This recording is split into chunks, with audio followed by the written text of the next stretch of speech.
मेरा नाम अयान है और कॉलेज की फीस भरने के चक्कर में मैंने अपनी जिंदगी की सबसे बड़ी गलती कर दी। रात का वक्त था। एक पुरानी खटारा बस ने मुझे उस सुनसान हाईवे के बीचों बीच बने काले का ढाबे के सामने उतार दिया। चारों तरफ इतना घना कोहरा था कि चंद कदम दूर का भी कुछ नजर नहीं आ रहा था। तभी मेरे दोस्त समीर का फोन बजा। समीर घबराया हुआ था। कहने लगा, अयान, वहां की साख अच्छी नहीं है, वहां हवा का रुख बदल जाता है। पर मेरी मजबूरी बड़ी थी। लालाजी शहर से 3 गुना ज्यादा पैसे दे रहे थे। मैंने उसे दिलासा दिया और ढाबे के केबिन की तरफ बढ़ गया। अंदर लालाजी काउंटर पर बैठे थे। उनके चेहरे पर कोई भाव नहीं था, जैसे पत्थर की मूरत हो।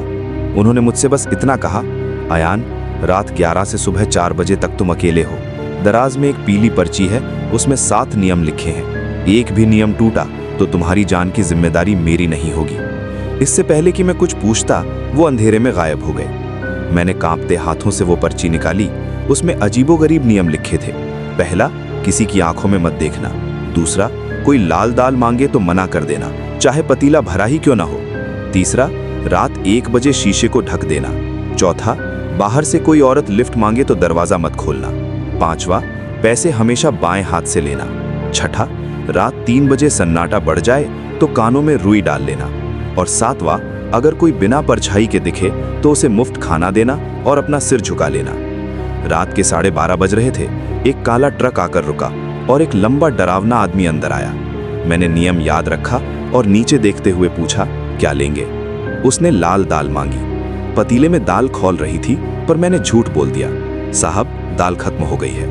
वो आदमी बिना कुछ बोले मुड़ा और चला गया, पर उसके चलने की कोई आवाज नहीं थी, जैसे वो हवा में तैर रहा हो। रात के 3 बजे अचानक सब कुछ खामोश हो गया। चिड़ियों और कीड़ों की आवाजें भी बंद हो गईं। तभी दरवाजे पर जोर जोर से दस्तक हुई। एक औरत रो रही थी, बेटा दरवाजा खोलो, बहुत ठंड है। मेरा मन हुआ कि मदद करूं, पर नियम नंबर 4 याद आ गया। तभी खिड़की के शीशे पर नाखून रगड़ने की आवाज आई। चरर चरर। मेरा दम घुटने लगा था। तकरीबन 3:45 बजे एक बूढ़ा आदमी अंदर आया। वो बहुत कमजोर था। जब मैंने उसे पानी दिया तो मेरी नजर जमीन पर पड़ी। बल्ब जल रहा था, लेकिन उस बूढ़े की कोई परछाई नहीं थी। मैंने तुरंत अपना सिर झुका लिया और उसे मुफ्त खाना दे दिया। उसने मुस्कुराते हुए कहा, समझदार लड़के हो।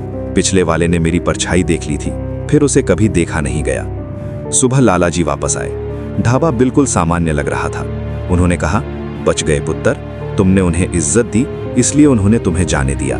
ये इस हाईवे के वो मुसाफिर हैं जिनका सफर कभी खत्म नहीं हुआ। मैंने अपनी डायरी उठाई और वहां से निकल पड़ा। पर आज भी जब रात को सोता हूं तो मुझे वही चरर चरर की आवाज सुनाई देती है। शायद कुछ कर्ज जिंदगी से भी बड़े होते हैं और कुछ सफर कभी खत्म नहीं होते।